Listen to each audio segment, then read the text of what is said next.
हो रहा है? जगन्नाथ जी मछली क्यों खा रहे हैं?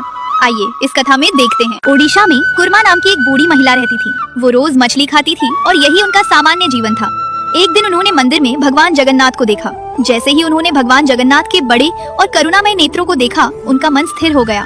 उन्हें ऐसा लगा जैसे भगवान सीधे उनके प्रेम और भक्ति को महसूस कर रहे हों। उन्होंने देखा कि भोग में सब कुछ मीठा था और मसालेदार कुछ भी नहीं। कुर्मा ने मन ही मन कहा, भगवान अगर आप मेरे हैं तो मैं आपके लिए मसालेदार मछली बनाऊंगी। कुर्मा ने घर जाकर सबसे ताजी मछली चुनी। उन्होंने उसे साफ किया, हल्के मसाले लगाए और पूरी श्रद्धा और प्रेम से केले के पत्ते में लपेटा। कुर्मा ने कहा, भगवान ये मैंने अपने प्रेम और भक्ति से बनाया है और मैं इसे आपके चरणों में अर्पित करती हूँ। अगली सुबह कुर्मा मछली लेकर मंदिर की ओर बढ़ी। रास्ता भीड़ भरा था और बारिश भी हल्की पड़ रही थी। जैसे ही उन्होंने मंदिर का दरवाजा खोला, मछली की खुशबू फैल गई। कुर्मा का ध्यान केवल भगवान पर था। पहरेदारों ने कहा, अरे ये क्या लाए हो? यहाँ ऐसा भोग नहीं चलता। तुम क्या सोचकर इसे ला रही हो?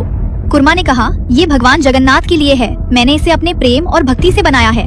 मुझे विश्वास है कि आप इसे स्वीकार करेंगे। पहरेदारों ने डंडा उठाया और पत्ते पर जोर से वार किया। पत्ता कुर्मा के हाथ से गिरा और सबने देखा कि मछली नहीं बल्कि पका हुआ कटहल वहाँ था। कुर्मा ने चौंक कर कहा, ये कैसे हुआ? तभी भगवान जगन्नाथ ने अपने करुणामय स्वर में कहा, मैं भोग नहीं देखता, मैं भक्ति देखता हूँ। जो प्रेम और श्रद्धा से आता है वही मेरा भोग है। कुर्मा के हाथ कांप गए, लेकिन उनके चेहरे पर संतोष और प्रसन्नता थी। भगवान ने पास कदम बढ़ाया और हाथ उठाकर उन्हें आशीर्वाद दिया। जगन्नाथ जी ने कहा, माँ तुम्हारे प्रेम और भक्ति से मुझे सबसे बड़ा आनंद मिलता है। यही सच्ची सेवा है। पहरेदारों ने सिर झुकाया और कुर्मा से माफी मांगी। पहरेदारों ने कहा, माँ हमसे भूल हुई, आपकी भक्ति को नहीं समझ पाए। कुर्मा ने रोते हुए कटहल का भोग भगवान को अर्पित किया। भगवान ने फिर कहा, माँ हर भक्ति से बना भोग मेरे लिए मूल्यवान है।